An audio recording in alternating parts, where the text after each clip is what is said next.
நேற்று இந்த விஷயத்தை கேட்டு நான் அப்படியே ஷாக் ஆயிட்டேன். என்னன்னா யூஸ்வலாக காஃபி ஷாப்பில் என் ஃப்ரெண்ட்ஸோட காஃபி குடிச்சிட்டு இருக்கும்போது ஒருத்தனோட ஃபேஸ்புக் ப்ரொஃபைல் பார்த்துருந்தேன். அதில் அவன் பேருக்கு பின்னாடி ஒரு பொலிட்டிக்கல் பார்ட்டியோட நேம் வச்சிருந்தான். ஏன்டா அப்படி வச்சிருக்க அப்படின்னு கேட்டதுக்கு அதுக்கு அவன் ஒரு ரீசன் சொன்னான். அப்புறம் அவன் என்ன கேட்டால், நீ யாருடா ஓட் பண்ணுவேன் அப்படின்னு கேட்டதுக்கு நான் ஒரு ரீசன் சொன்னேன், இந்த மாதிரி பண்ணுவேன் அப்படின்னு சொல்லிட்டு. அவன் அதை கேட்டுட்டு சிரிச்சான். சிரிச்சிட்டு இதெல்லாம் எங்கடா நடக்க போகுது, இதுக்கெல்லாம் வாய்ப்பே இல்லை அப்படிங்கிற மாதிரி சொன்னான். நான் கேட்டேன், ஏன் அப்படி சொல்கிற அப்படின்னு கேட்டதுக்கு, அவங்கக்கிட்ட எங்கே அந்த அளவுக்கு பணம் இருக்குது, எத்தனை தொகுதிக்கு அவங்களால செலவு பண்ண முடியும், எத்தனை தொகுதி அவங்களால பார்த்துக்க முடியும் அப்படின்ற மாதிரி அவன் கேட்டான். நான் கேட்டேன், இதனால இருக்குது, பணம் இருந்தால் மட்டும் தான் ஜெயிக்க முடியுமா அப்படிங்கிற மாதிரி நான் கேட்டேன். நான் ஆக்சுவலாக அவன் எதை சொல்கிறான்னு நினச்சேன்னா, ஓட்டுக்கு காசு கொடுக்குறது இல்லை சம் அதர் எலெக்ஷனுக்காக ஒர்க் பண்ணுறது, அதுக்கான செலவு பண்ணுறது அப்படி சொல்கிறான்னு நினச்சிட்டு இருந்தேன்.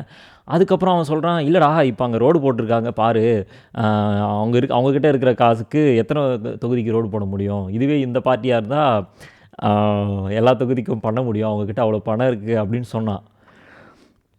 ப்ரோ சீரியஸ்லி எனக்கு கேட்டதும்,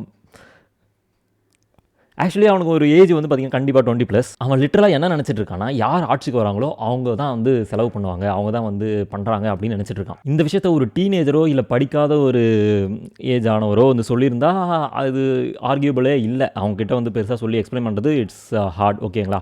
பட் ஆனால் ஒரு 20+ ஏஜில் இருக்கவன் இப்படி ஒரு மைண்ட் செட்டில் இருக்கான்னு தெரிஞ்சுக்கிட்டதும் எனக்கு ஐ வாஸ் லிட்ரலி என்ன சொல்கிறதுனே தெரியல எனக்கு. அவங்ககிட்ட எப்படி அதை சொல்லி புரிய வைக்கிறது, அவனை எப்படி இது இல்லைடா இப்படி தான்டா சிஸ்டம் ஒர்க் ஆகும் அப்படிங்கிறத சொல்கிறதுக்கே எனக்கு வந்து என்ன சொல்கிறது, எப்படி சொல்லி எங்கே ஸ்டார்ட் பண்ணி எங்கே முடிக்கிறது அப்படிங்கிறதே எனக்கு புரியல. ஒரு 20s இருக்க பையனுக்கு ஒரு கவர்மெண்ட் எப்படி ஒர்க் ஆகுது, சிஸ்டம் எப்படி ஆக்ட் ஆகுது அப்படிங்கிற பேசிக் நாலேஜ் இல்லை அப்படின்னு நினைக்கும் போது இட்ஸ் சப்போஸ் இந்த விஷயம் உங்களுக்கு தெரிஞ்சிருக்கா தெரியாதா அப்படின்றது எனக்கு தெரியல, ஜஸ்ட் சொல்கிறேன், தெரியாதவங்க தெரிஞ்சுக்கோங்க.